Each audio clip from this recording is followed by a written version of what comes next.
Good afternoon, everyone, and welcome to the AUA 2022 course in New Orleans, Diversity, Equity, and Inclusion in Urology. What do we need to know? We have an impressive panel with us today, and as they come and present their slides, they will introduce themselves. Our first order of business is a pretest, Dr. John J. Smith. Oh, I'm sorry. My name is Linda McIntyre.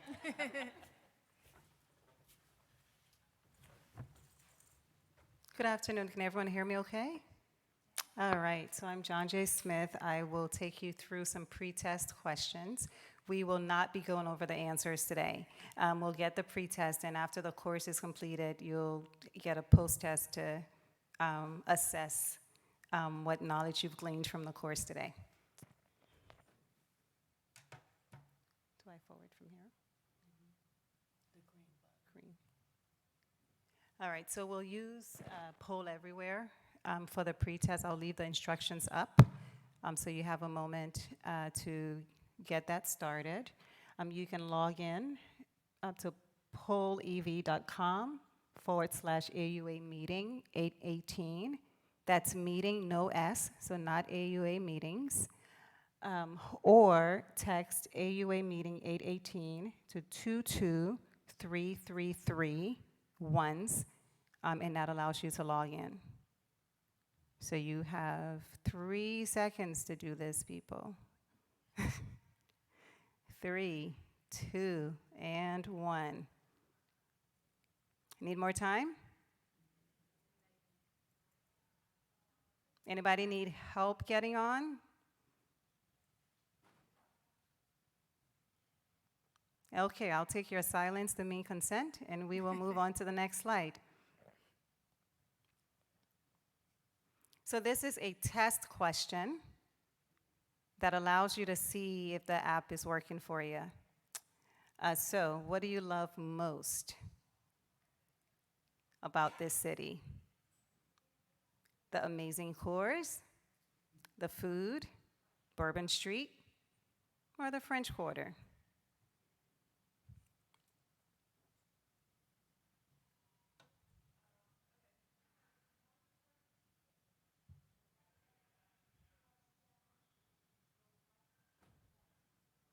See, I wish we could see answers for this one.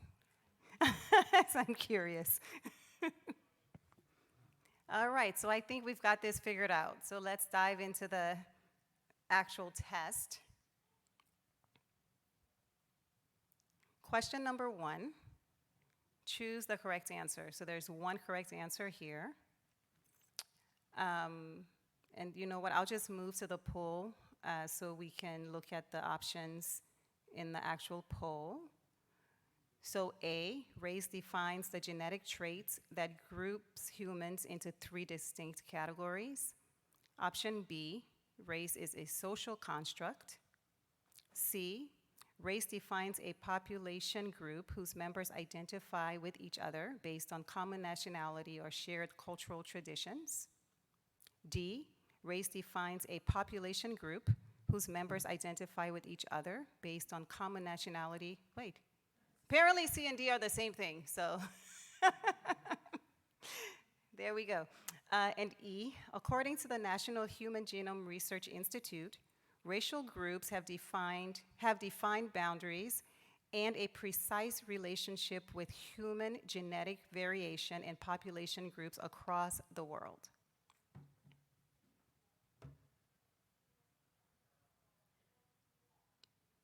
I gave you a couple more seconds to respond here.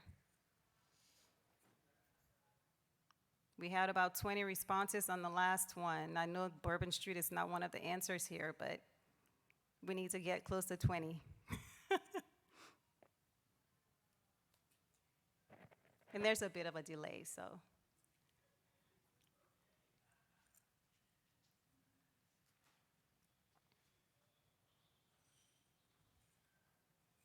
All right, we will move on to question number 2. This one is asking what percentage of an individual's health is determined solely by their zip code. Is it 20, 40, 60, 80, or none of the above?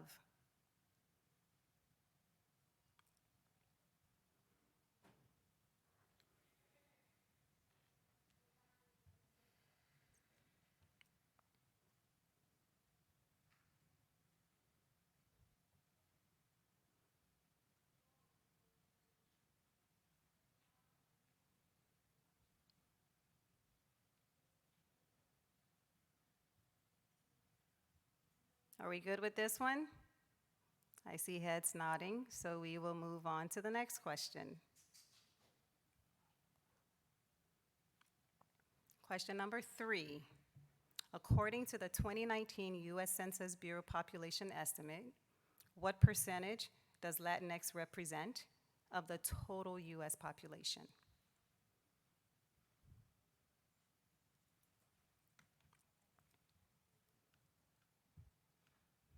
18%, almost 9%, approximately 24%, 32.8 or 14.7. Very precise numbers here.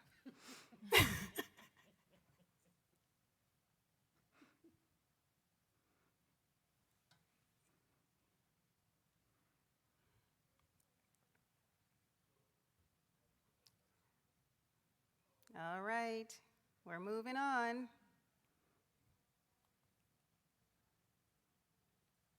Ooh, this one is a lot of words. So tell you what, I will read the question and I will move on to the next slide and give you more time on this one to process all of the answer choices. But I won't bore you with the sound of my voice reading all the answer choices. That sound okay?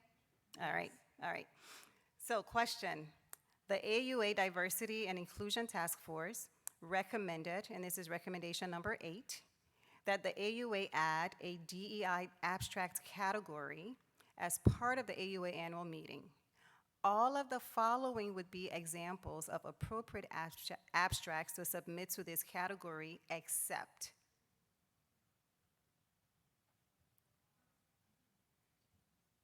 Excuse me? Diversity, equity, and inclusion.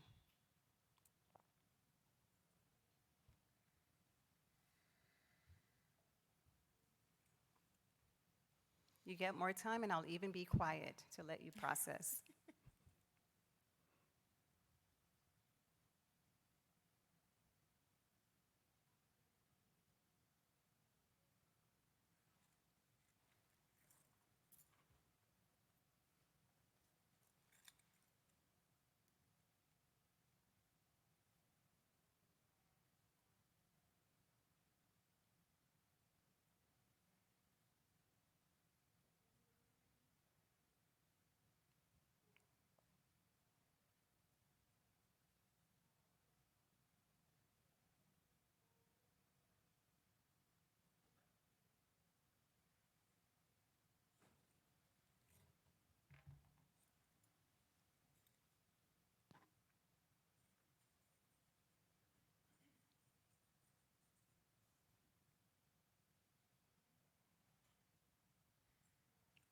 Got a couple more seconds there. I know I promised you wouldn't hear the sound of my voice, but we'll have to move on soon.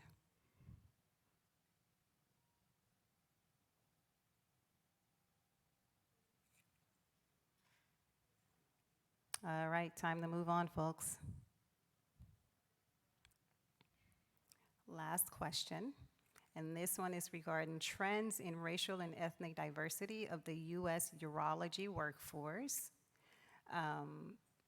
What are the strategies identified by Gainey and Simmons to diversify the urology workforce?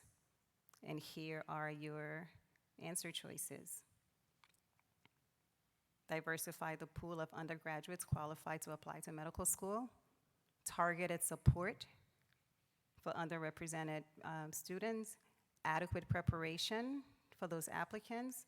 Appraising the equitability of application policies, or all of the above.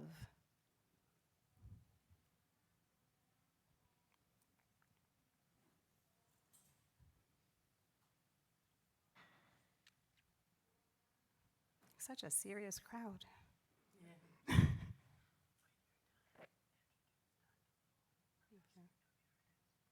Okay.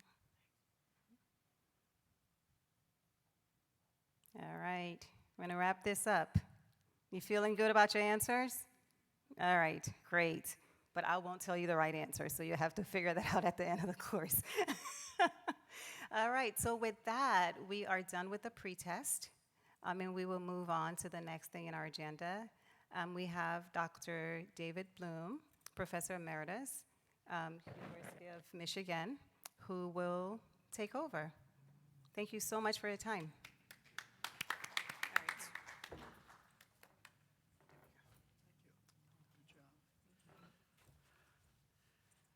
Well, hello, friends. Can you hear me okay? Good. Well, Linda McIntyre asked me here today to discuss this question. A couple months ago, you put it to me over lunch. What do we need to know? And I thought I'd take a large view of it by considering our identities and their misuse. The operative word here is we. We are Homo sapiens, a single, isolated, and unique species on Earth, a single race. Our diversity, equity, and inclusion, DEI, attributes to incorporate into our ways of thinking and living? Or is DEI a new field of study, a new branch of our epistemology? Does this mean understanding different or alternative identities, phenotypes, characteristics, points of view, abilities, disabilities, etc.? The question is more than a binary one like black or white, religious or atheist, liberal or conservative, capitalist or socialist, native or immigrant, poor or wealthy. Linda's question is more complex than that. I've got no conflicts, side deals, or scams. I'm not a neuroscientist nor statistician. I do have my biases, probably many more than I recognize. But more importantly than those disclaimers is my belief that the truth matters and the arc of the civilized world is globalized, diversified, and democratic, although the daily news regularly tests those beliefs. This is what we know, our epistemology, the taxa of human knowledge. It's here we hope to find the truth. The late E.O. Wilson said, our knowledge is both coherent and diverse. He called it conciliant, referring to the unity of it all. But somewhere in here we should find diversity, equity, and inclusion, important human values, as well as a new area of study. The word epistemology is confusing if you don't use it much. It's a way of ascertaining knowledge and truth. It's the investigation of what distinguishes justified belief from opinion. And democracy is itself an epistemology. It questions, crowdsources, investigates, and experiments to find the truth. Democracy is hardly perfect, but it tends to be more reliably correct in finding the truth than the opinions of high priests, pharaohs, autocrats, dictators, kings and queens, presidents, emperors, or celebrities. Predicting the future is the focus of this new Smithsonian exhibit in Washington, D.C. I was recently there. And a sign said, life can only be understood backwards, but it must be lived forwards. But the past and future are intertwined. The debates of history don't easily end. They play out in today's politics. I think that our future will either become one of global stewardship, democracy, and cosmopolitanism, the name of this book in the upper right by Anthony Appiah, or our future will revert to tribalism and tyranny. Let's hope for the former course, although the Ukraine is an immediate test. The past has been largely formed by coherent ideas, beliefs, and people. Our future is destined to be built on diversity of people and beliefs. My larger view of Linda's question is that DEI is a matter of cosmopolitanism, meaning world citizenry, a term dating back to 4th century Greece. As a field of study, the epistemology of cosmopolitanism would encompass political science, psychology, ethics, human rights, law, social justice, and most certainly DEI. So this is a plug to reorganize our universities. Our species has been categorizing each other's identities for millennia, but for little greater good. Perhaps our original sin was annihilation of our hominid cousins, the archaic humans, the Neanderthals, Denisovans, etc. Yet even after prehistoric times, we continued annihilating each other as tribes evolved into cities, then empires that looked at each other across the border as the barbarians or foreigners, the others. That parochial view made it easy to take the lands, the properties, and the personhoods of the others. Colonization of the Americas, Africa, and Asia commercialized and exploited lands with little or no benefit to the native inhabitants who lived in them for millennia. And this persisted even as ideas of human rights were reemerging in Western Europe. The history of human categorization is ancient and ugly. The idea that some of our fellow humans were other than our own species was convenient for tribal mindsets and societies built on gender and slavery, but such categorization doesn't work well with modern ideas of humanity and civilization. Downton Abbey, Bridgerton, and the Gilded Age give us easy entertainment, but caste-based societies are not healthy models for the human future.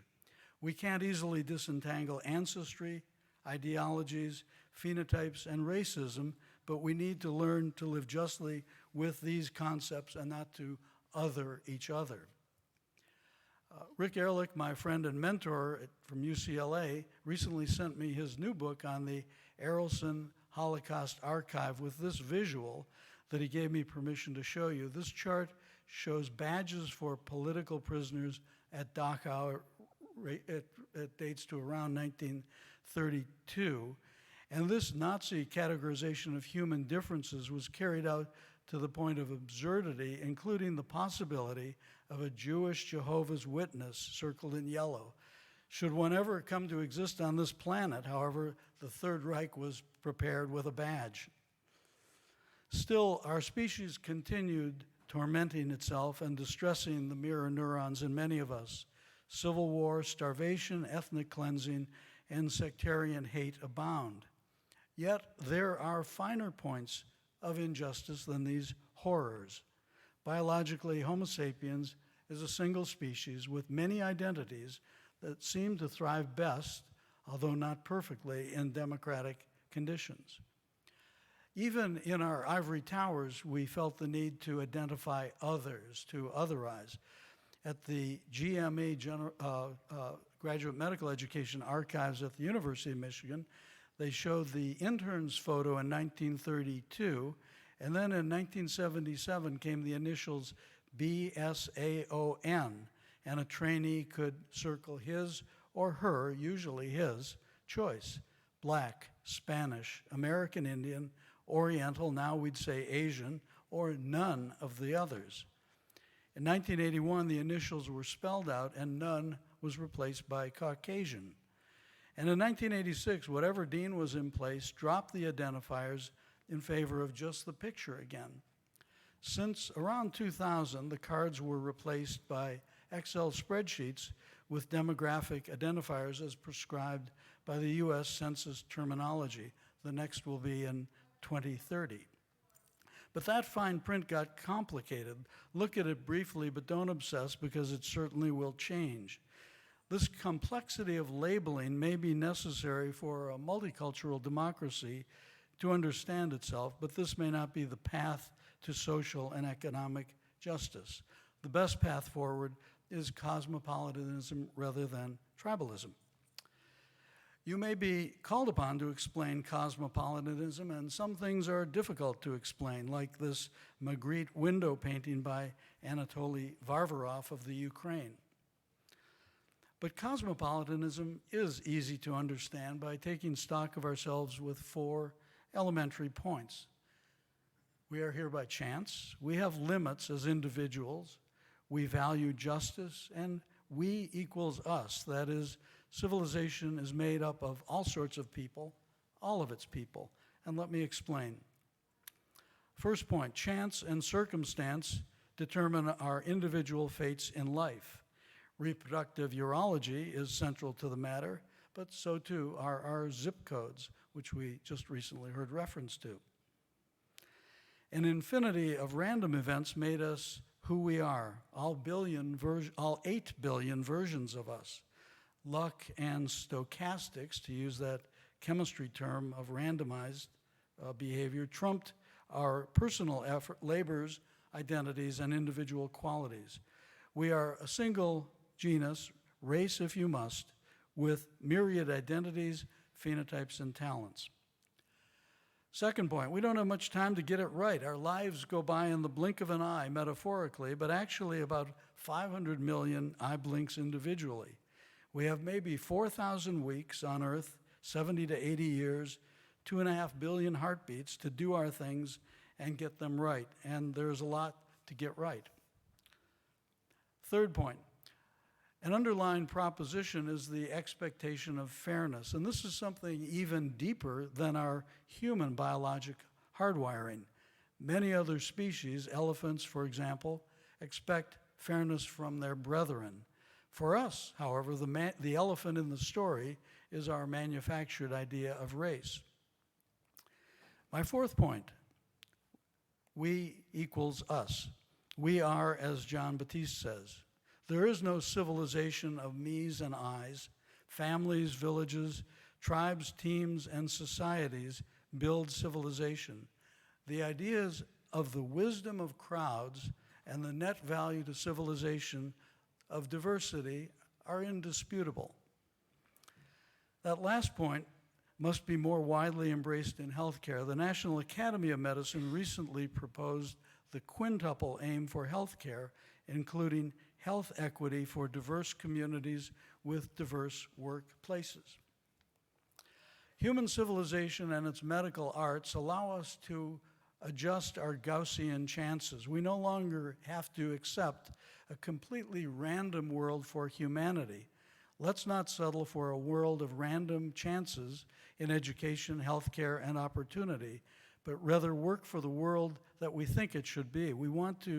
If you want to ameliorate wrongful conditions as a matter of public policy, how finely do you set the mesh of our civil safety net? Who gets a COVID-19 stimulus check, or an advanced child tax credit, or Medicaid and CHIP eligibility? What poverty level threshold do you support? Who do you mentor, teach, or hire? Human welfare, opportunity, and happiness should skew to the right. Is that not perhaps much of the meaning of life? Our responsibility for those of us in this room extends beyond the genitourinary tracts of our patients.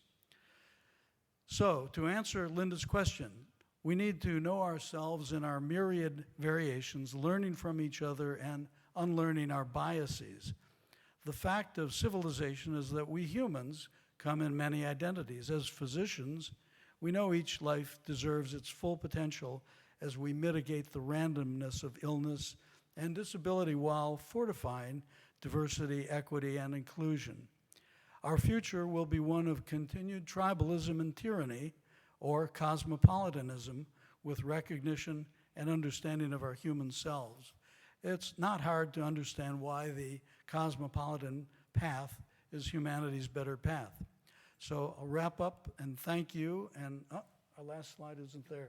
They didn't upload. But Linda and I wanted to thank our friend and mentor, Edward J. McGuire. And I had a picture, but we lost it. So take care. Thank you.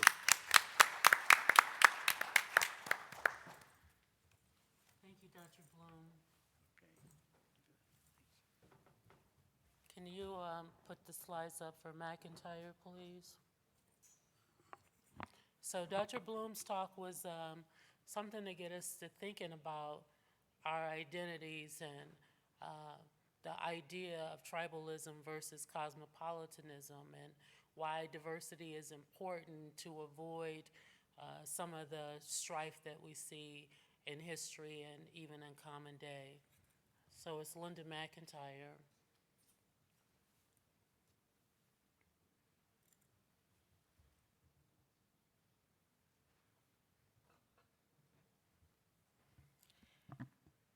Just by a show of hands, how many in the audience have been required or have volunteered to take part in some kind of formal instruction in diversity, equity, and inclusion in the workplace? Virtually everyone.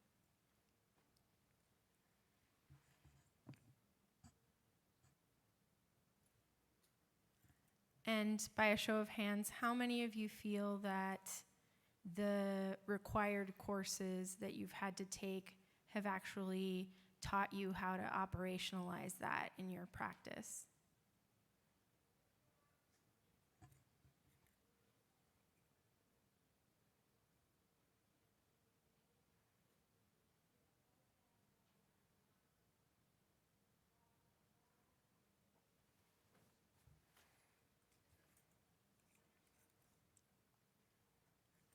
Is that yours? It's Mitch Benson, somebody that's not even in this course. Can you click on that and see if our slides come up? Here was the third one.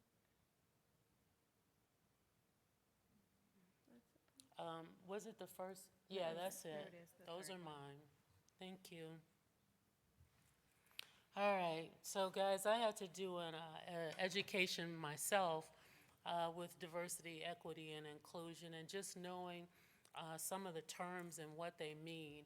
And afterwards, after I go through some of these terms, we'll have a group exercise where we can discuss what some of these terms mean to you.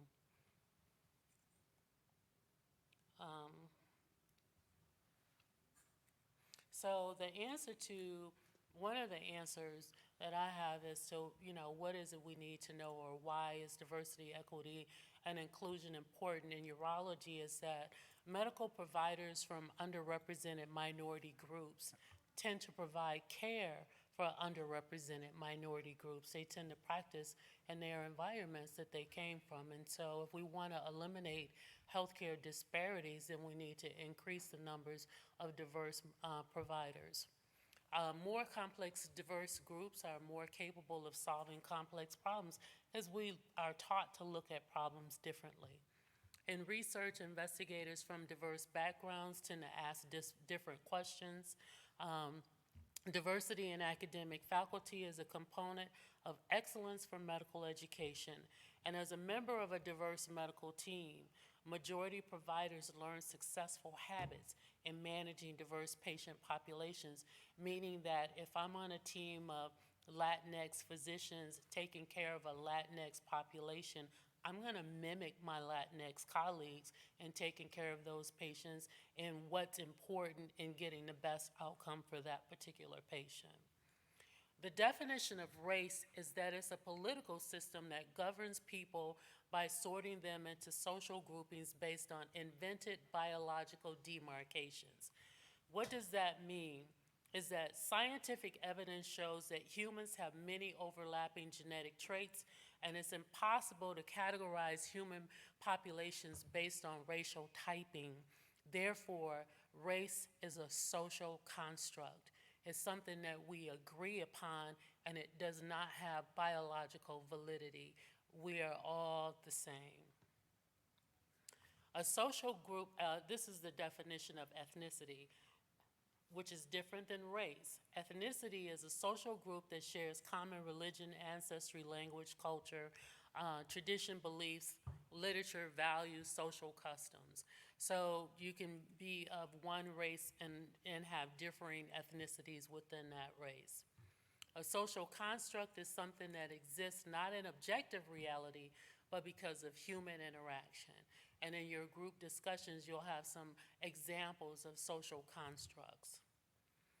This is important because even though I just told you that race was a social construct, it almost seems like I'm contradicting myself.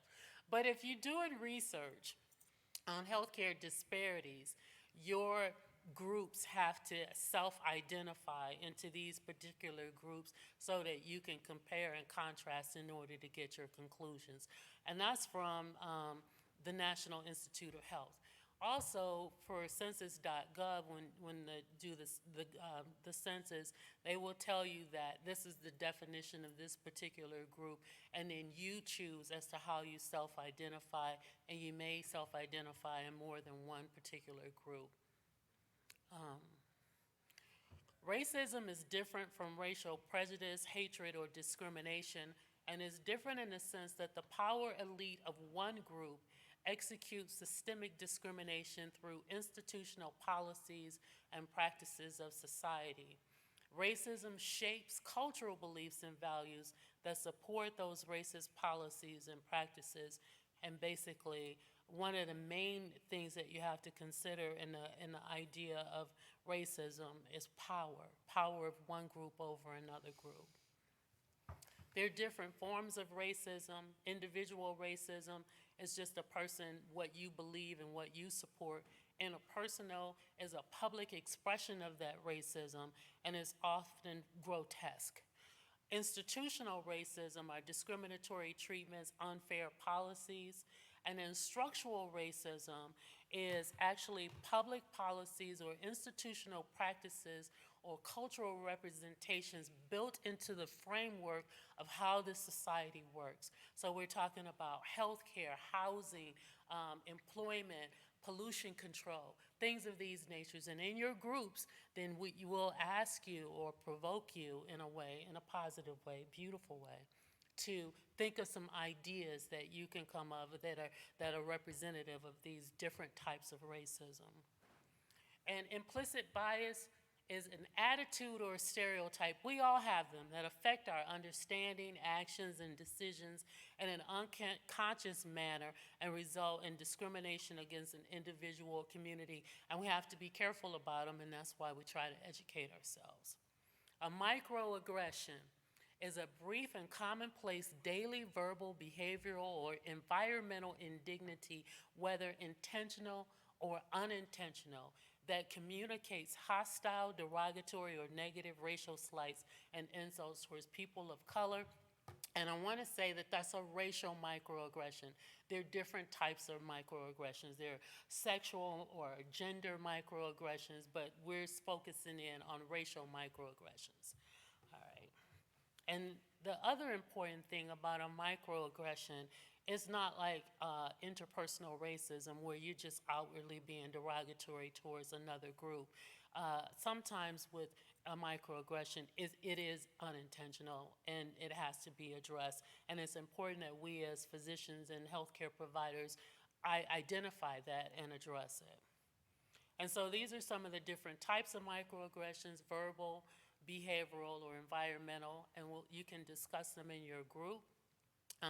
Actually, the first one was one that was said to me as I was interviewing for residency is, wow, we have another resident in the program who's from the ghetto, much like yourself.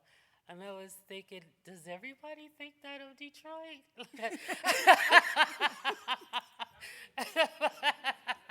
But, and it, in that situation, of course, you can't say anything. You just go, yeah, oh, wow, that's nice. Okay, behavioral and environmental. And that's the end. So now we're going to break up into groups, 1, 2, and 3. You can choose your group. And then your group leader will talk to you in 15 minutes, introduce themselves, and then we'll talk about what your ideas or feelings of different types of racism, as well as and how to address microaggressions. I can put the scenarios in the chat. I will put the scenarios in the chat for the online people. All right, so this is, you guys got the numbers? They gave us numbers. Oh, sweet. Okay, good. Perfect. So where's group, this can be group number 1. Do you want me to keep the time? Yes, please. We have, 10 minutes for this? 15, yeah. All right, 2 o'clock. And I'll be keeping the time. We have 15 minutes for this exercise. All right, so I need some instructors. Which one are you taking? Okay, Tracy, can you take 2 over here? Okay, come on, guys. This is group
Just putting the scenario in. Oh, great. Oh, thank you.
Three-minute warning.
Our 15 minutes are up.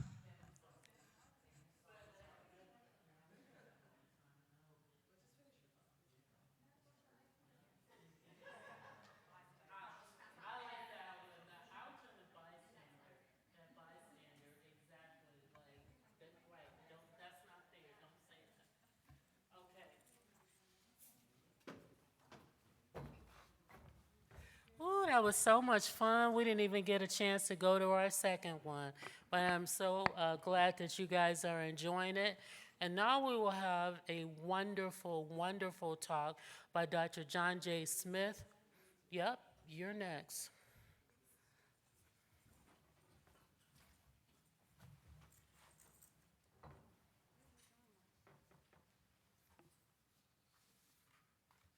Oh, you have to go to the slide deck that's on the desktop. Is that the one? Yeah, Okay, that's it. There you go. thank you. All right, so I'll spend the next 10 minutes or so, and we'll have to move a little quickly to stay on time, going over discussing health disparities and social determinants of health. Where's the clicker? I have no disclosures. So our objectives today, we'll go over social determinants of health, discuss health disparities and health equity, and connect the dots between social determinants of health and disparities. And then we'll talk about some policies and practices that have led to the disparities that we see today, because these things did not happen by accident.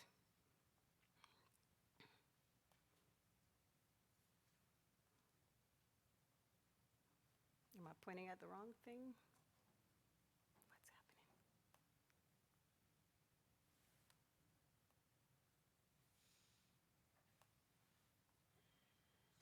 It's not advancing.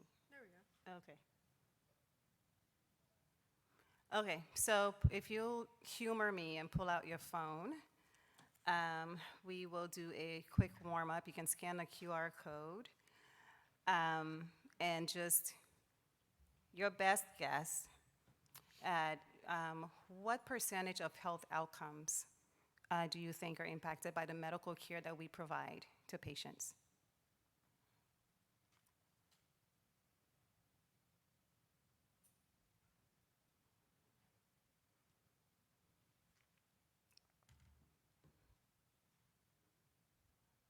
I love seeing the bars jump around.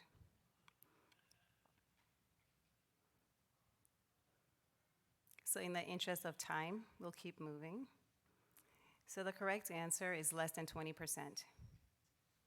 Medical care is estimated to account for only 10 to 20% of modifiable contributors to health outcomes. The other 80% or more is actually has to do with social determinants of health. Those non-medical factors actually impact our patients' health to a much greater extent than the care that we provide.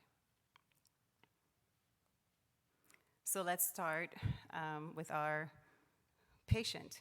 We have a 45-year-old woman who presents to your clinic with very bothersome stress urinary incontinence that has worsened over the last few years, and she's requiring 4 to 5 thick pads a day. She is obese, she's had 3 vaginal deliveries, and she saw another urologist who recommended weight loss and pelvic floor PT and asked her to lose weight before they could offer surgery. She has been unable to start physical therapy, and she's actually gaining weight. So let's talk about the things that have affected this woman's ability to comply with the treatments that were recommended. The social determinants of health.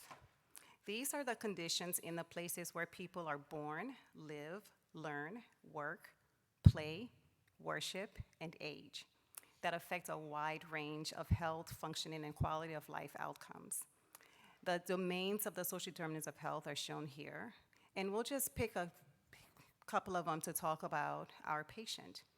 So when we look at the economic standpoint, this patient is an hourly worker, and when she does not work, she does not get paid. So taking time off of physical therapy appointments is not feasible for her. From an education standpoint, she completed 2 years of college and had to drop out to take care of her family. So she is limited as far as career advancement. Healthcare access and quality, she has a high deductible plan because she can keep her monthly premium low as a result. But that means that out-of-pocket costs are more expensive for things like physical therapy. And then finally, neighborhood and built environment. She does not have access to affordable, healthy food options in her neighborhood. She does not have access to a gym. She doesn't have access to safe places to walk and exercise. So we have asked this woman to do physical therapy and lose weight, but she really is not a viable option for her. This slide just shows some of the different items that fall under those domains of the social determinants of health. And I hope just looking at this breakdown, you can see how these things ultimately affect health outcomes. So let's move on to some definitions. Health disparities and health equity. So first, starting with health disparities. These are preventable differences in the burden of disease, injury, violence, or opportunities to achieve optimal health experienced by socially disadvantaged populations. And I wanted to throw up the definition of health equity up here so we see the distinction between the two.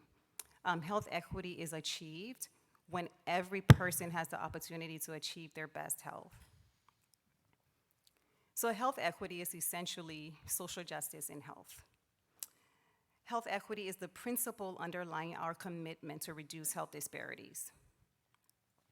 And health disparities are the metrics that we use to measure our progress towards achieving health equity. And we hear a lot of health disparities are often associated with the social determinants of health, and oftentimes the conversation stops there. It just ends at, the reason for health disparities are the social determinants of health. But my question for you is, well, what is the root cause? Because it's not just the social determinants of health, right? We have to dig deeper and keep asking why. And if we look beyond the social determinants of health and ask the question, why are health disparities associated with SDOH? It's because of unequal allocation and distribution of power and resources going back to those domains of the social determinants of health. And if you ask the question, well, why do we have unequal allocation and distribution? It's structural racism. Looking at the definition of structural racism, a system of policies, practices, and norms that both directly and indirectly assigns values and determines opportunity based on the way people look and the color of their skin. So racism creates conditions that unfairly advantage and disadvantage some throughout society. And that is the root cause of the health disparities that we see. There's actually a growing body of research that shows that centuries of racism in this country has had a profound and negative impact on communities of color. And when, again, going back to the domains of the social determinants of health, structural racism has led to inequities in access to education and healthcare and all of those domains. And that is at the heart of health disparities. So we'll spend the next few slides going over some policies in the US that have led to the disparities that we see. So the first thing we'll talk about is the Social Security Act of 1935. This was signed into law in 1935 as a social insurance program to pay retired workers over the age of 65. An important thing here is that it excluded agricultural workers and domestic workers until the 1950s. So for nearly the first 20 years of the Social Security Act, 2/3 of the African American workforce was excluded. Let that sink in. So this was kind of leading to some of the gaps we see in generational wealth in 2022. Next policy, the GI Bill. Again, signed by Roosevelt, 1944, to provide financial assistance to veterans returning from the war. provided access to housing and small business loans and employment and education. And although this was a federal program, it was administered by states. And when you think of the states that still had Jim Crow laws in effect, we know that on the state level, this was not equitable. So the impact on Black veterans. Black veterans were dishonorably discharged at much higher rates than their white counterparts. I came across a paper between August and November of 1946. Black vets were discharged at twice the rate of their white counterparts. And anyone who was dishonorably discharged did not qualify for benefits under the bill. They were also steered to more menial jobs and not to college. If they did get benefits for college, they weren't allowed into some colleges because of segregation. And even when they had the financial backing for federal VA loans for homes, they were denied mortgage loans by local banks and prohibited from suburban neighborhoods, from some neighborhoods. So again, we see another program that increased the gap in wealth, education, and civil rights. Now we move on to housing. Let's talk about racial restrictive covenants. These were contractual agreements that prohibited the purchase or lease or occupation of property by specific groups, and some of them specifically called out certain racial and ethnic groups. There was a Supreme Court case in 1926 that actually validated their use, and after that case, Corrigan versus Buckley, restrictive covenants went up exponentially. So Corrigan was a woman in DC who had signed a restrictive covenant the year before, and then decided a year later that she wanted to sell her home to a Black family. Her neighbors fought it all the way to the Supreme Court.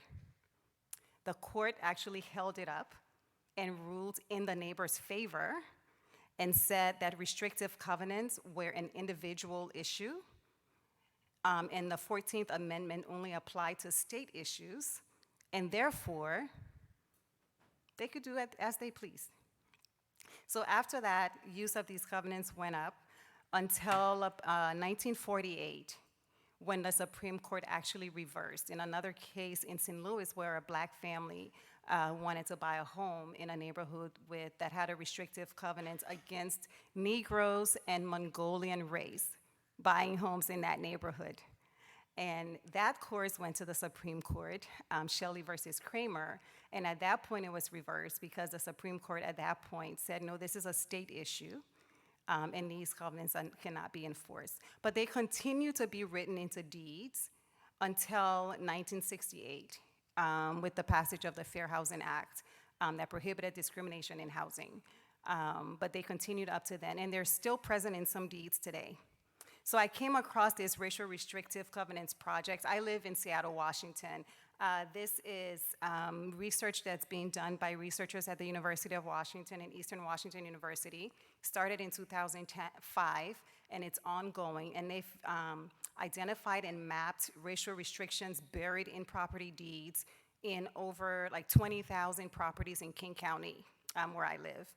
So on the map there, anything that's in red is where they found restrictive covenants in the property deeds, and the stuff that's in yellow they haven't found in the deeds, but it was in newspaper articles and in like realtor announcements.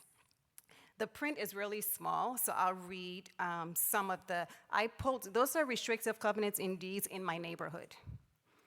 The one on the top says, no person of African, Japanese, Chinese, or of any other Mongolian descent shall be allowed to purchase, own, or lease said property or any part thereof. The one on the very bottom, this property shall not be resold, leased, rented, or occupied, except to or by persons of the Aryan race. This is my neighborhood. And now let's talk about redlining. So redlining is a discriminatory practice that was in place from 1935 through 1968. And this was used to designate parts of a city as high risk for default on housing loans. So the Federal Home Loan Bank Board asked the homeowners loan corporation to map out neighborhoods according to their risk for real estate investments. And what they do, they had these maps where the neighborhoods that were in green were the best neighborhoods. These were usually the very affluent suburbs. And the blue were still desirable, but not quite green. Yellow was declining, and D was considered hazardous.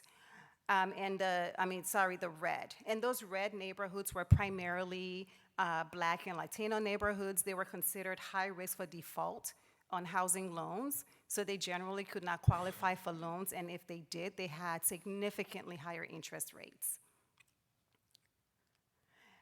This map, for anyone who's interested, this is an interactive site. If you scan that QR code, you can type in the name of the city, and if there's a red line map that exists for that city, they've been digitized. You can see what it looks like for your city. I thought that was a very interesting exercise. But my next slide here, so this I found is the underwriting manual for the Federal Housing Administration from 1935. And this just shows that even the underwriting guidelines for the FHA very directly supported segregated housing, because they stipulated that neighborhood stability in the presence of incompatible racial and social groups were elements that should be considered during the appraisal and assessment process for qualifying mortgage lending. Same language around neighborhood schools. So when I say looking at social determinants of health, people don't end up in some of these neighborhoods by accident.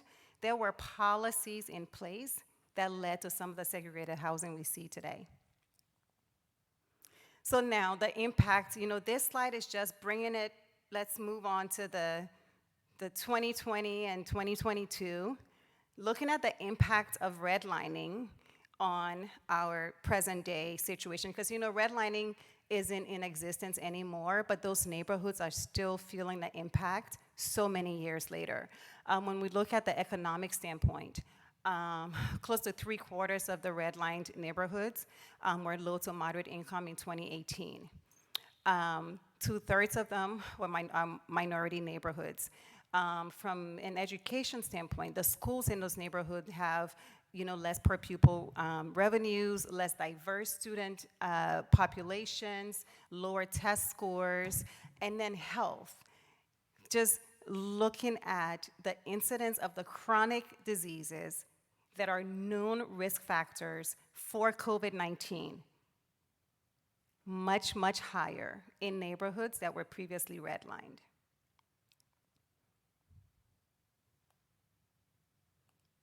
And I'm stuck again.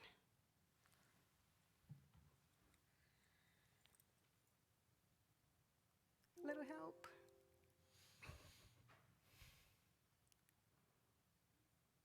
Oh, one back. All right, so we're bringing this in for a landing. This is our last wrap-up question. In case you were wondering, I like polls. So last question for you. So which of the following is a stronger predictor of life expectancy? Race and genetics, or zip code and neighborhood?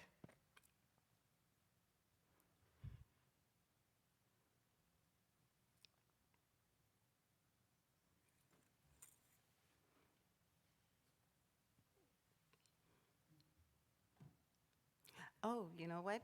Hang on, you might be going back to the first question because there's a step I need to do that I did not do. There you go. Please try again. Sorry about that. There we go. Yeah, it should work now.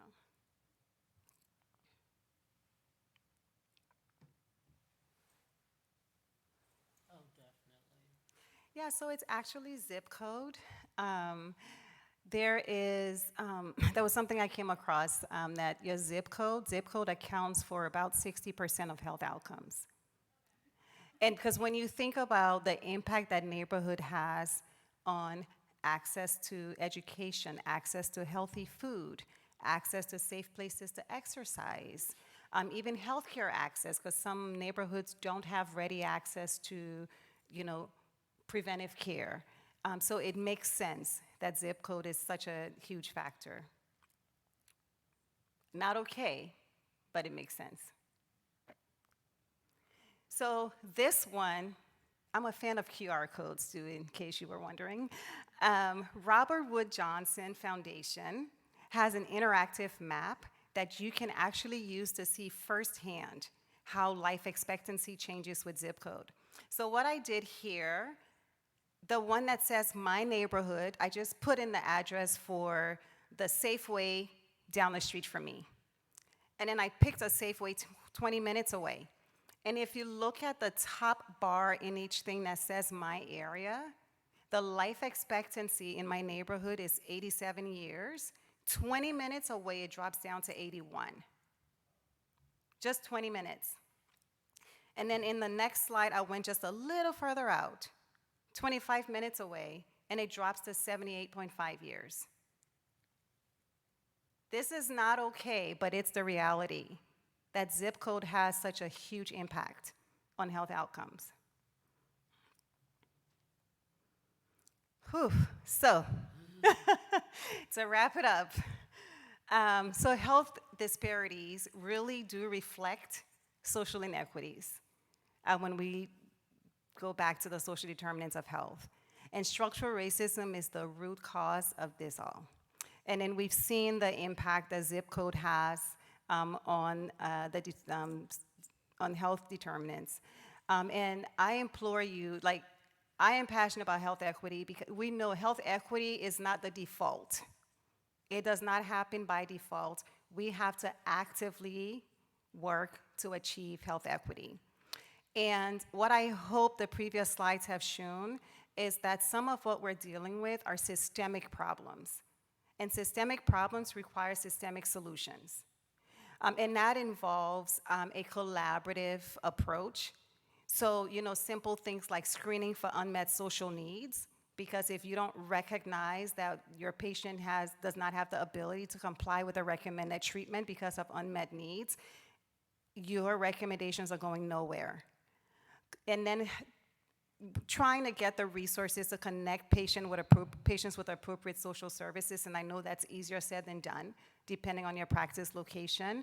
But again, this is why there's need for policy and legislation to impact some of what we're trying to do, because policies and legislation led to some of the disparities that we see.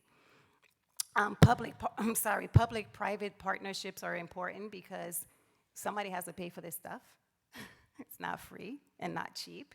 And it's important to engage the communities that we're trying to impact. If we're trying to impact a community, they have to have a seat at the table, so we're not bringing unreasonable and unfeasible solutions to them that really are not viable in their environments. And a couple things I have up here.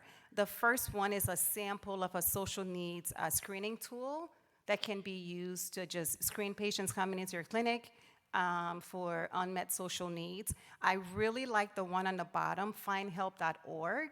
That's a website where if you identify a need and you're at an institution that does not have a program in place, your patients can go to that website and type in the zip code. And on that website, they may be able to find resources for free and reduced services to meet some of those needs. So it's not an all-inclusive answer, but it's a place to start. And then my final slide, just some book recommendations that these are probably in my top 5, my top 3 favorite books, especially specific to this talk. The Color of Law specifically was a great one that really was a deep dive into some of the historic policies that have led to segregated housing in the US. So thank you so much for your time and attention.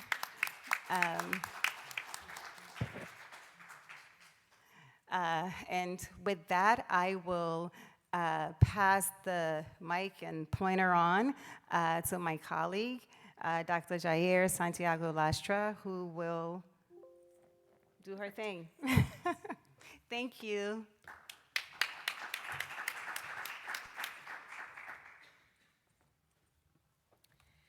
Okay, while the slides come up, we're actually going to zoom through a lot of it so that we can stay on time.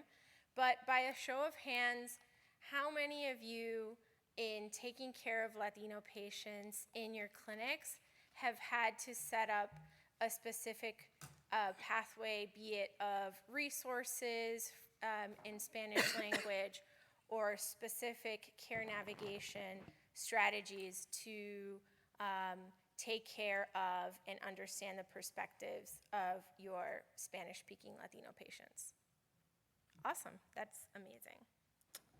So what we're going to discuss very quickly, and I'm very happy to share my slides later because I am going to zoom through some things, is to discuss the concept of heterogeneity in the Latinx population, because Latinos are not a monolith, and it's really important to understand what population we're actually serving, and are we really getting into the Latinos that are underrepresented and delivering health equity to them. And we'll review how those social determinants that Dr. Smith explained to us play out in Latinx patients. Very similar, there's nothing new. The similar ways in which they play out for our Black patients, they play out for any of our underrepresented patients. It just is very important to remember that there are different degrees of marginalization. And a lot of times what I tell a lot of my students and residents is if you focus something on a person of color, if you focus on your Black patient and you implement strategies that are going to elevate them, in turn you will elevate women, you will elevate Latinos, you will elevate all of those who are marginalized. And so we're gonna discuss how many communities have operationalized measures that deliver care to Latino patients. So these are my disclosures, Latina obviously. And why, we've discussed why diversity is important. We want to gain those perspectives, but really, Latinos are a population that's growing. Very soon, white people are not going to be the majority in this country. Latinos are the fastest growing demographic. We want to keep them healthy and productive. We don't want them at home with incontinence. We don't want them at home suffering from diabetes. We want them to work because the baby boomers are getting older and we need taxpayers, we need sources of growth for our country. And so with that growing population, then we have the sobering reality that they're 3 times as likely as whites to be uninsured. And so what is Latinx anyway? My grandparents despise that term. They despise it, they think it's ridiculous, so let's go into it. That you've probably heard about these debates on and on. They come up on social media all the time. Latinx is trending. It tends to be used amongst millennials. And so how did we arrive upon this term? And why is it so difficult to name this group of people? Why can't we decide on a term? So let's go back to the 1960s and actually look at the census in 1960. You could classify yourself as white or as Black. There actually was no designation for Latino or Asian, Pacific Islander, none of those categories were included. So how did they decide upon the name Latinx, or earlier than that, on other terminologies? So Mexican groups in the southwestern United States wanted to form a contingent, and they wanted to be able to lobby for political power. But when you're lobbying for a region, there's really not a great way to make the federal government pay attention to you to those issues. So they started noticing that there are issues regarding immigration that they were lobbying for, better access to education, bilingual care, bilingual opportunities, were also being experienced across the country on the east side by Puerto Ricans and Cubans. And they're like, we have a shared identity, we have a shared language. Let's, have the Nixon administration group us all together as Hispanic and galvanize that effort and actually use that political power to get some changes. And so that's how Hispanic came about.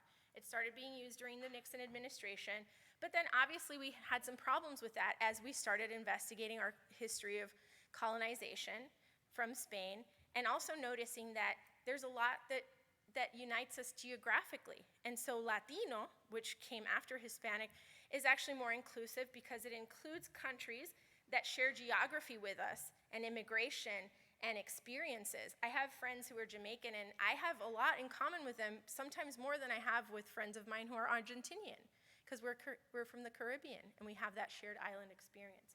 So that's where Latino came from, and then we arrived to Latinx. And you'll notice that I use these all interchangeably. You can too. It's just important to understand what population you're talking about, and allowing, for example, a patient to self-identify how they want to, and not how you want them to identify. Latinx is a more inclusive term.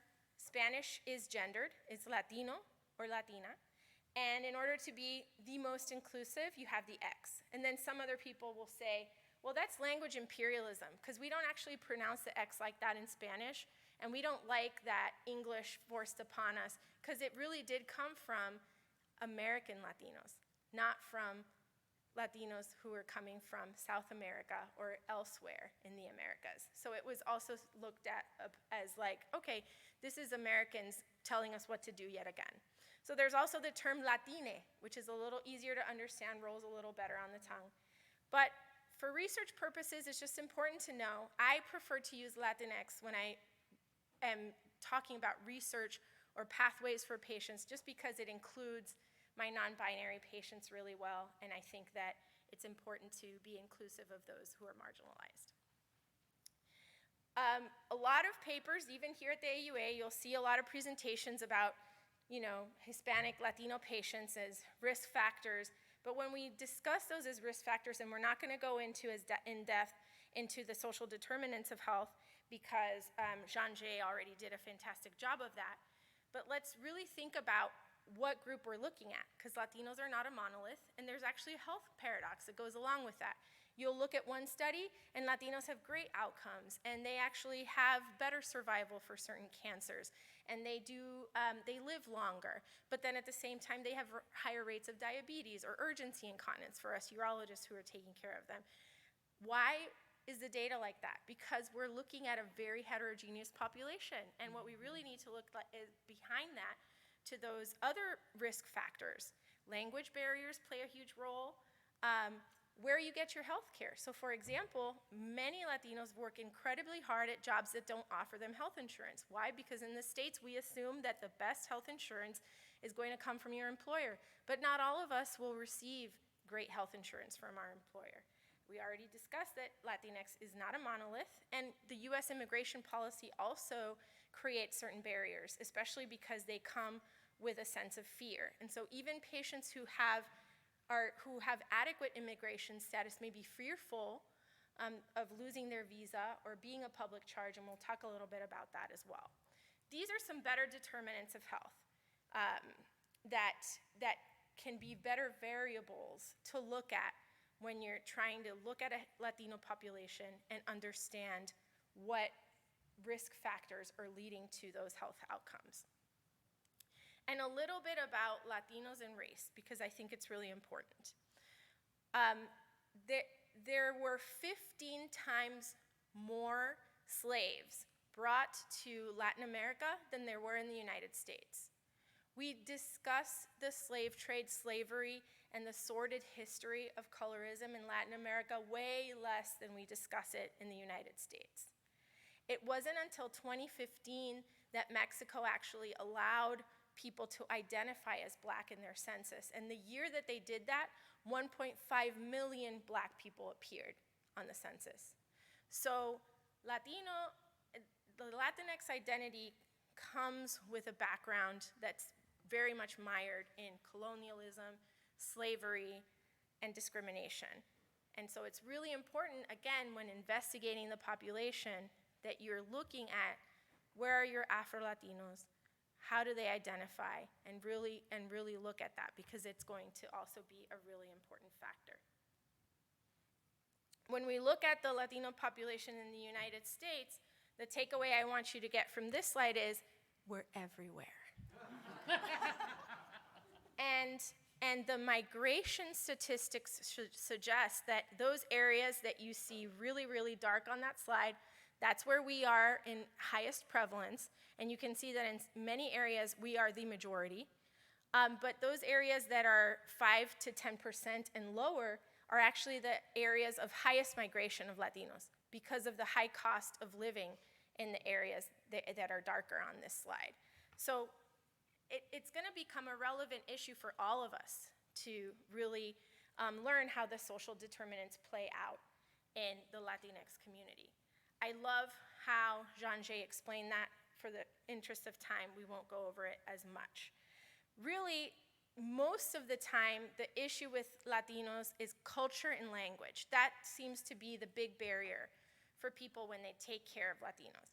Obviously, my biggest hope is that we will all improve our selection and promotion and sponsorship of underrepresented Latinos, Afro-Latinos, Black urologists, and really get them to working with our patients and helping them promote that. But in the meantime, we know that for those of you who may not speak Spanish, that's going to be a big barrier, and you want to operationalize that if you don't have that skill set. And that's only the beginning. The language barrier can lead to increased length of stay, poor understanding of medications, and a whole host of side effects from that root cause that are going to really affect your health system. So operationalizing this in a lean or Six Sigma kind of way is really smart and effective. So it's not about whether you even believe in social justice, although I hope that you do.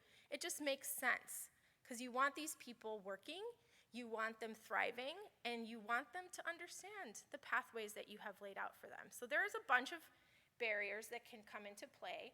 And these slides show some patient-related barriers. Fear and mistrust is big. We haven't done a great job of making patients trust us because we tell them things with Google Translate that don't make any sense. We don't have good language supporting documents for them. There's the prohibitive nature of expenses for the patient. And so tomorrow I actually have a session where I'll be discussing why I think anticholinergics need to go the way of the dodo. And one of the biggest reasons is that I think it's super unfair that a lot of my patients have to be forced to try them in order to get access to medications that would be better for them. That's just insane to me. And then there are provider-related barriers that we can all work to, and I think everyone in this room I'd be preaching to the converted. But let me tell you a little bit about some of the things that work. I also love how Jean-Jay went into this. Let me go over two important things in these last few minutes that we'll be discussing. Number one, immigration. Latinos are a highly immigrant population. And especially for those that are the most underserved, there is this huge fear of the public charge. Raise your hand if you know what the public charge rule is. Dr. Kashefi knows because she lives in San Diego, so she knows. She could probably teach this too. So the public charge was rampant during the Donald Trump administration, and essentially it deemed that if you were a high consumer of certain services dispensed by the government, including health care, that could be considered a charge against you in your application for citizenship. So guess what? Guess who's not going to go see a physician? And so President Biden reversed a lot of this. It was updated in October 2021, but it is super, super confusing for patients. There's still a lot of fear, and they always express some kind of trepidation to seeking care because they've heard of a family member or someone whose information was released to the government, and that actually impacted their ability to obtain citizenship. And so this is the public charge rule today. It only qualifies for getting some type of cash assistance or being institutionalized long-term, but it's not well defined. So if you, for example, want to send a patient to a skilled nursing facility, that might incite that kind of fear in them. So Latino patients are simultaneous targets of some of the largest bureaucratic engines that the United States have, immigration and healthcare, and that they both come together to play out in their lives. And so how do we leverage and navigate and help them navigate the healthcare system? So caseworkers, we've all, oh, I need a social worker in my clinic. That would make it perfect because they could help me. That's not realistic. Promotores are realistic. And so promotores can be people in the community that you engage with. So if you practice in a location that has a Latino population, and as I showed you, most of you will, there are people you can engage in the community to help you as promoters. A lot of them can do it on a volunteer basis. I have gotten promoters to work.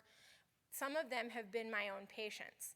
They know their community, they know the communities they serve, and during the COVID-19 pandemic, it was promoters that were the most successful at getting people vaccinated and getting people receiving care.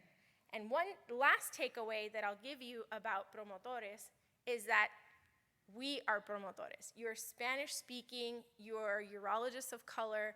We will promote for you. We will engage with the patient. If you are practicing in a location with a large Latino population, empower your physicians to lead. Teach them those skill sets that they need to be those promoters for you. You will not regret it. And one of the other takeaway message, aside from making sure that you have some kind of promotion for care and that will really help enhance your care for Latino patients, is to remember that Latinos are not a monolith. They are going to come in different cultural perspectives, different ethnicities, different races, and it's important to understand, if you're a researcher or a healthcare worker, that the population you serve is not necessarily going to be what you read in the textbook or paper. So thank you so much.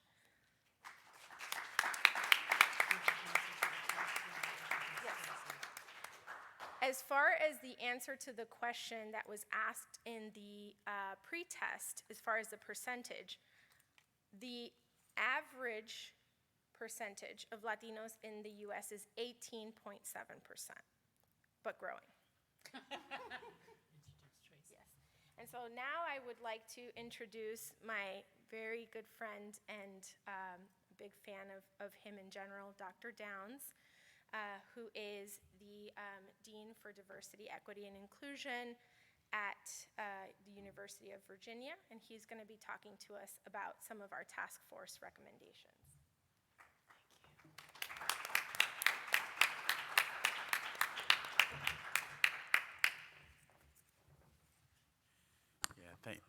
Excuse me. Thanks, Dr. Santiago Lastra, for that nice introduction. Thanks for everyone being here. And to my group back there, give it up for that group. You know it. We are the coolest group, we hope. Oh my God. Hey. Dr. Bloom is in my group. No, but we appreciate it's a busy meeting, so we thank you guys for, spending some time talking about a really topic that's near and dear to us. And thank you to Dr. Smith, again to Dr. Santiago Lastra, Dr. McIntyre, and Dr. Bloom for great talks and for your participation. I see that two other folks, one just coming in the room and one who did earlier, who were part of the task force, Dr. Effie Chantel Ghani Simmons, who's a stellar resident at UCLA and won Best Poster today on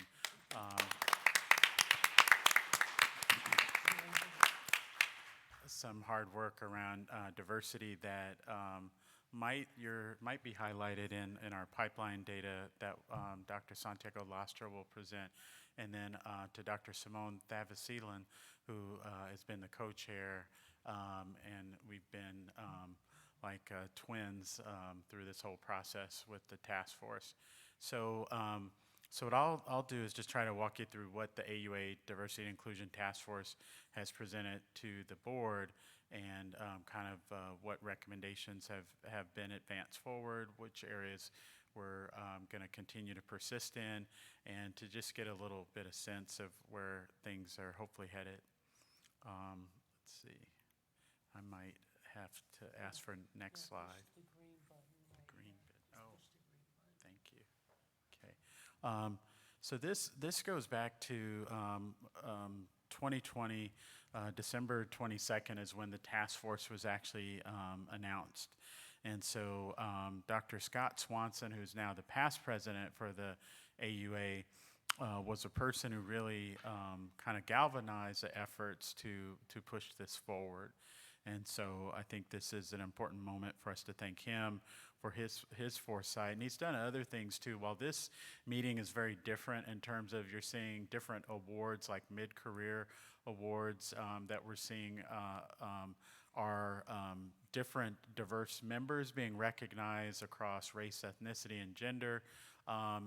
I have been a part in practice for almost 19 years, and so coming to the AUA many years, that has not been the case. So to start to see different faces recognized, different individuals, different time points is a very kind of breath of fresh air to me. And a lot of that, Dr. Swanson and the board have kind of led those charges, so it's really beyond just the task force. This is the crew of the task force. Now, we were asked, in this case me, to pick individuals for this task force. So it wasn't an open nomination. It wasn't a call for people also submitting names. So that in itself meant that the forming of this committee wasn't really up to the highest bar in terms of kind of being inclusive. What were some guiding principles in how these individuals were selected? One is we needed every section of the AUA to be in this room. That way, these will be the ambassadors across the AUA to the different sections. We also wanted to make sure that each subspecialty of urology was represented. So we have female pelvic medicine to oncology to peds urology were a part of this group. And in addition, we wanted to make sure that different ethnic groups were recognized. Not that it was heavy to one ethnic or racial group. And then along gender on purpose, I wanted this to be more heavily weighted to be more women than men. And I think this group was really a true labor of love and got a lot of things developed. So this is kind of what the task force goal was, recommended, put forth for us to bring forth some recommendations to the board to increase awareness and understanding around a diverse and inclusive organization. So while we've learned a lot about social determinants of health and the importance of that, we've learned a lot around kind of zip code predicting outcomes and the importance to invest in community health workers, which is really where the real work and disparities gets done. This is really an internally kind of facing document in terms of how do we support each other and grow a diverse workforce. That's one arm of how you address and continue to advance health equity. These are objectives, and I'll just kind of leap through some of these. So we did a fair amount of work. So we had 15 meetings. This was all in the Zoom. So many of us met each other for the first time in person last night when we had a task force dinner. And it was kind of weird because we all knew each other, but we didn't really. But it was really, really amazing. We level set, what does D&I content mean? We met with the different stakeholders across different AUA areas to garner what is being done or what was ongoing in order to put our recommendations forward. I thought it was important. My experience in diversity, equity, inclusion work is that a lot of people are they get really kind of passionate and use the word fired up and like, let's go save the world. And I feel like they're like running out onto a football field, so to speak, and they run into the goalpost and they don't really know where they're headed or why they're doing what they're doing.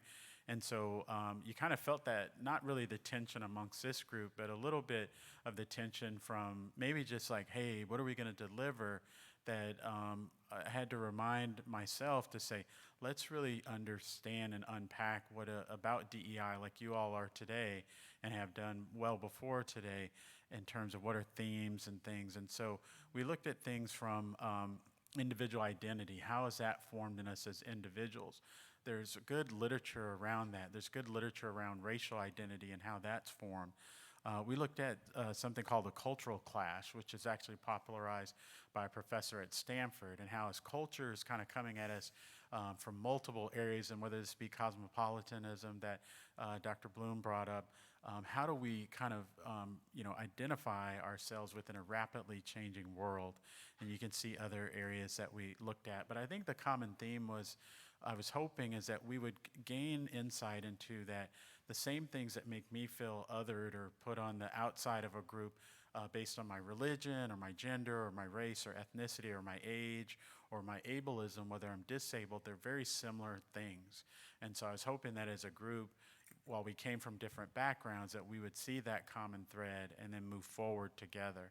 And I think that's really important in a couple different ways, as what will play out most likely in the future is there'll be kind of strong voices that put gender diversity forefront. I think that's important. I'm very forthright in that. But there'll also be some that will put race and ethnicity, but they may not put both. And I think it's really important to do both. Otherwise, we're going to have very different outcomes. And this really is what Dr. Santiago Lastra was bringing out, and hopefully you guys picked up on that, was when you actually look at marginalized communities and you aim, in this one you talked about black communities, that if you fix the issues and concerns there, then everyone gets better. And it's kind of a little bit of the kind of things like Black Lives Matter and all these things that we can really kind of spin out of control and go, oh, all lives matter, blue lives matter, everyone lives matter. But if you start at that basic one there, then you'll see that everything, and then when you look at kind of growing diversity in medical school populations, actually there's some other good data to show that if you focus more on a race, ethnicity, African American kind of focus, that actually leads to increased numbers of Latinx or Hispanic groups, of Native American groups, of black groups, of everyone and women.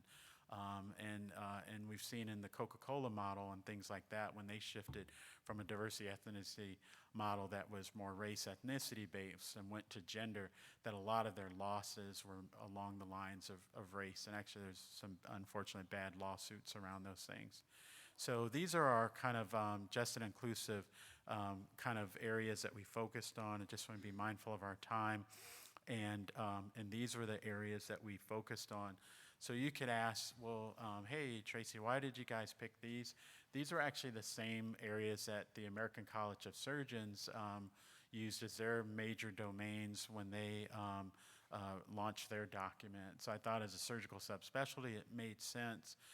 We thought as a group to consider having similar domains so that at least in the surgical fields, we can kind of learn from one another.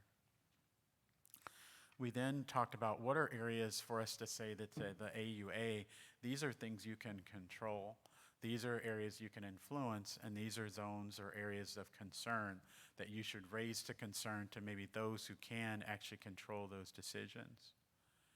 And then this is kind of a busy slide. I'm not sure if you guys can see it all. If we can, I'll maybe just stay on this slide. So we put forward 14 recommendations. This has actually been shared in AUA News, and it was actually, is this being recorded?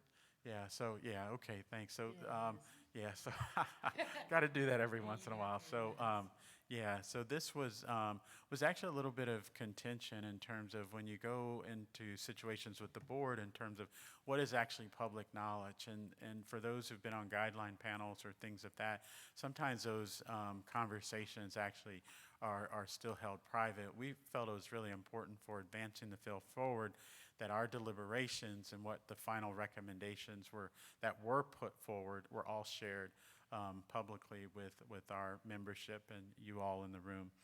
So we looked at things from create a formal standing committee, which these things are being voted on or ratified at this meeting, to look at a chief diversity officer position to be established, to promote transparency around how you advance in leadership, and then also to create a DEI award to recognize enhanced diversity efforts. And you can see the other things around diversity in the workforce. I think we've covered structural competency in terms of Dr. Smith's talk.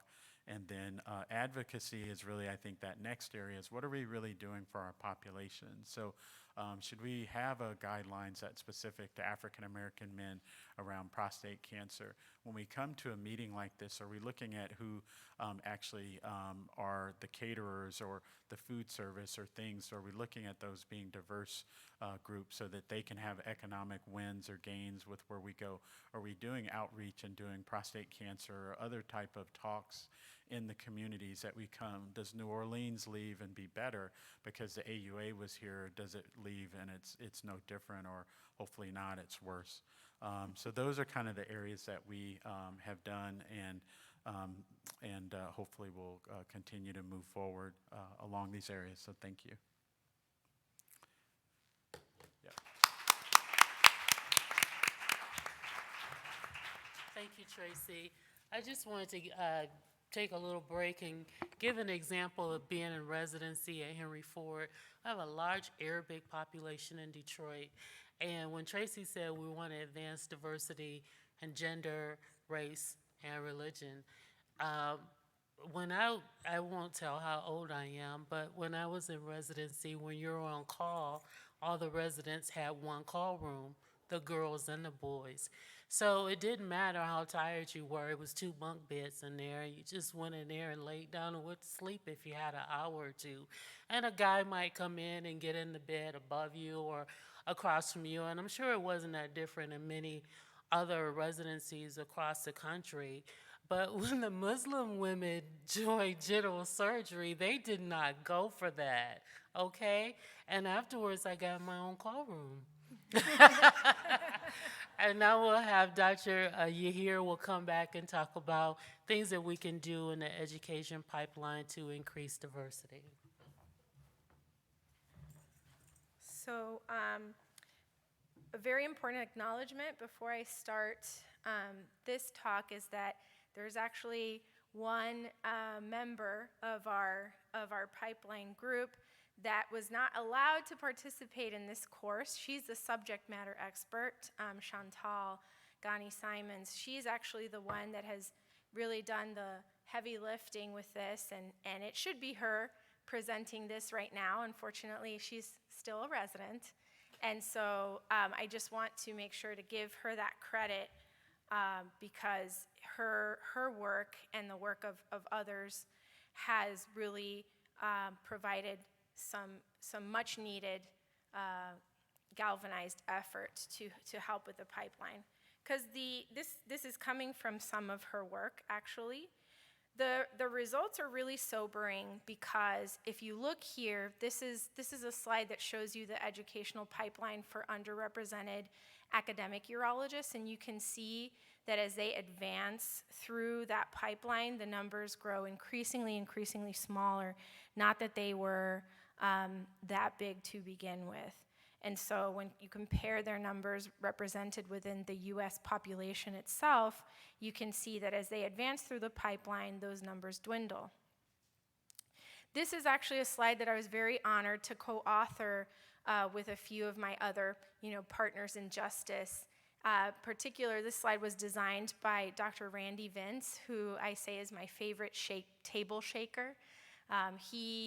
It has been very vocal in expressing that the reason these pipeline efforts fail and have been failing over the course of many decades is that we're not really addressing the issues that need to be addressed. And I'm going to show you some data that shows that. So this is the total number of practicing urologists and percentage of female practicing urologists in the workforce from 2014 to 2020. So those numbers are slowly growing. They're definitely not growing fast enough, but what I will say is gender equity is what is advancing the fastest, and that's wonderful. Hopefully, you can leave today really motivated to make sure that it's not just women or white women that are advancing through that pipeline, but that actually we've implemented targeted strategies to help everybody advance. And this is something that is much similar to those lean trainings and Six Sigma.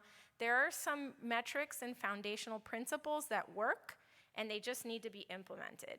And so this shows you the change in the Black urologic workforce and the Latino urologic workforce, and as you can see, there really isn't much of a change. These are the specialties organized by the largest percentages of active female residents, so gender equity, certainly we have a long way to go as urologists. And then when we look at Black and Latinos, the number is even more sobering. So diversity of our specialty is lagging by a lot behind the nation's diversity. Like I said, minorities are the source of growth for our population. And there's disproportionate representation and disproportionate care. Black and Latinos and indigenous physicians tend to care for those communities of color. They tend to care for underserved communities. They're more likely to accept Medicaid and uninsured minority patients. And representation of those physicians matter. For example, this is a really wonderful New York Times article that did a good job of putting these terms into layman's terms.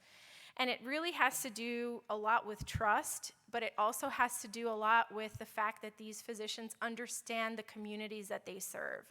And it's not just, we're not advocating for Black physicians to merely take care of Black patients. We're advocating for Black people to lead the charge in determining what needs to be done to improve care for their Black patients. We want Latinos involved in the care of Latino patients and helping lead a team that can deliver the best care. This is a team approach.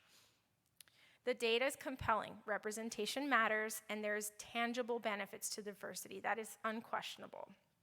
And so when we look at medical student representation by sex, race, and ethnicity between 2002 and 2017, we've been, like we asked at the beginning of this talk, how many of you have attended a DEI course? Everybody raised their hand. Everybody knows, what we're talking about here. We've been talking about microaggressions and pipeline efforts and all of these things ad nauseum for years, but diversity efforts fail because they're not implemented with the foundational principles. A small grant to attend a sub-internship, a mentorship program in a corporate workforce, all of these types of diversity activities, writing a diversity statement, none of these things are gonna produce tangible benefits if we don't have them with foundational principles. So if anyone in the audience is interested in participating, why, does anyone have a reason or a theory as to why efforts to improve diversity largely stalled? Cost, that's a great one. There's data that shows that eventually it actually saves money because, again, you get leaders in the team that understand the populations and can bring in the solutions. But yeah, diversity programs cost money. And so that leads us to thinking, what are some best practices that we can use to improve representation in urology? But not everyone here in the audience is going to be a part of an academic center, but there are things that you can do wherever you are to make sure that your underrepresented physicians, your physicians of color, are supported and look to these foundational principles. So there's the principle of transparency. We just talked about that right now. We need to know the data in order to be able to understand that the data is very sobering. So look, for example, let's look at, these are the top 20 medical schools ranked by percentage of medical students graduating from that institution who identify as minorities. And this is also coming from Dr. Gainey-Simon's work. One of the things that we can see here is that many of these programs that are graduating a large number of underrepresented physicians, Black physicians, Latino physicians, they don't have a home urology residency program. So how are we going to expose those kids to a mentor, to research, to rock in their sub-I? Out the gate, they're graduating all these students. It's a treasure trove of talent that we are not tapping. And so one of the things that we've talked about is being intentional about looking and creating those foundations. One example that we worked with on the task force was creating a pipeline project and exposing, engaging, preparing, and matching students from these programs without a home urology residency program and providing them with those different metrics to be able to be successful. Urology Unbound is a nonprofit, for example, that has been doing exactly that. Let's see if I can go back on my slides and really show those foundational principles, because I think it's an important takeaway. Transparency and looking at your data and seeing that over decades, you haven't really made a dent in improving diversity. Having an unbiased search for talent, so implicit bias training, looking at how you review applications for your employment, how you review applications for a disease team leader or for a medical director role, making sure that there are continual networking opportunities across the course of years, not for a single opportunity. So giving a scholarship for a sub-I, that's fantastic. But engaging someone else to have continued mentorship of that award would be even better. And so you give that continual networking opportunity, and then having mentorship that's engaged and that's prepared to deal with the particular struggles of being underrepresented. And so let's advance through here and then come to our different takeaways. So for example, we have a pipeline project that has actually taken those foundational principles and implemented them. This was published by my very good friend and colleague, Chanel Wilson, our Frank Jones Urology Interest Group, also part of Urology Unbound, which is a nonprofit, the only nonprofit that's dedicated to improving representation of Black and Latino medical students, has a primary aim to use those collective resources to expand and implement initiatives for exposure of those students into the pipeline. And the reason that programs like this program has only been in effect for 24 months or maybe a little more than that, and already they have successfully matched 60 members into urology residencies. And I think one of the reasons Chanel is very successful is that she's taken very simple, lean strategies of being transparent about her work and what it's about, of providing that sustained exposure to urology over a time frame, not just in a moment, providing those applicants with a continuous network of exposure to urology, and then also making sure that the volunteers that she works with are trained mentors who understand and are even sometimes a part of those communities. And so those 4 foundational principles, when applied to any sort of pipeline program, can be successful. You take one away and the entire house falls apart.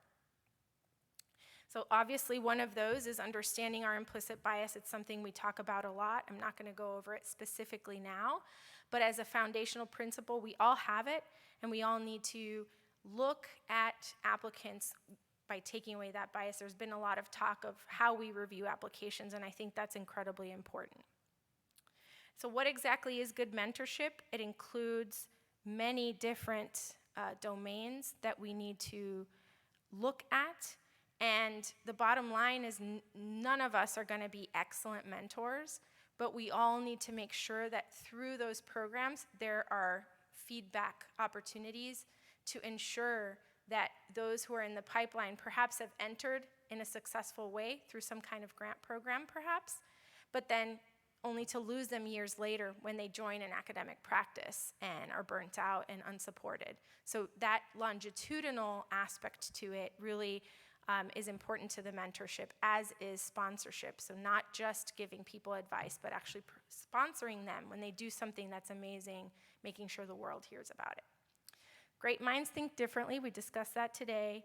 I really appreciate the opportunity to talk to you guys about these efforts. One last thing is through the work of Chanel, through the work of Chantal, the University of California has actually taken the Prospect program and implemented it. So now as a UC-wide program, we will be taking on medical students when they enter their M1 year, begin to mentor them in research, and then continue to invite them through paid research opportunities, paid sub-internships, when they are attending a school that does not have a home urology residency program. So it's very implementable. It does cost money, but I think the investment in these talented individuals will pay huge dividends in the future. Thank you. Well, Well, that concludes our course, and we want to thank everyone for attending today. Does anyone have any questions before we leave? You can come up to the mic. Professor Caroline Dowling from Melbourne in Australia. And the AUA were very kind to ask us to make a video on diversity, so that's on AUA TV if anyone wants to see it. There are two comments that I've got about your fabulous program and energy. First of all, there's some corporate work now that looks at the fact that we end up doing a lot of housekeeping in this space, and it's done by people who are tending to be in these minority groups, and that's detracting from the work that they should be doing clinically or in the corporate sector. So I think that's something that we need to consider. And the other thing which came up in our college meeting recently is that there's no flexible training in America. And that's something that we've started in Australia. And when we talked about it with an American colleague, they were like, what? Nobody can do flexible training. So that's something else that's worth considering to keep women in the specialty. Thank you. I saw the video on AUA TV, and it's awesome. One of the things that we talked about in that I included in the instructional booklet was that it is very difficult to do your job and do DEI at the same time, and it may be beneficial to have an outside DEI specialist come in and give strategies and actually train your team as to things that they can do to improve diversity with the team. Any other questions? I just want to add that one of the things about pipeline that I'm included with as far as on the DEI task force is that I see prospect is what I'm talking about as a template. So when you look at prospect, any program, whether it's a clinical residency program or whether it's a society, our Frank Jones or any other society, can take that prospect template and apply it with the necessary funds. And if you don't have the funds, you can use resources available through the AUA to fill in some of those blocks for mentorship, summer internships and things of that nature. So I think it's phenomenal because it's something that can be applied, and hopefully the AUA will take it on and make it a national program, but in the interim, it's a template that many people can use to institute at their place where they work, you know, and it can be used by different organizations. Does anyone have any other questions? Well, thank you for attending our course and have a great AUA.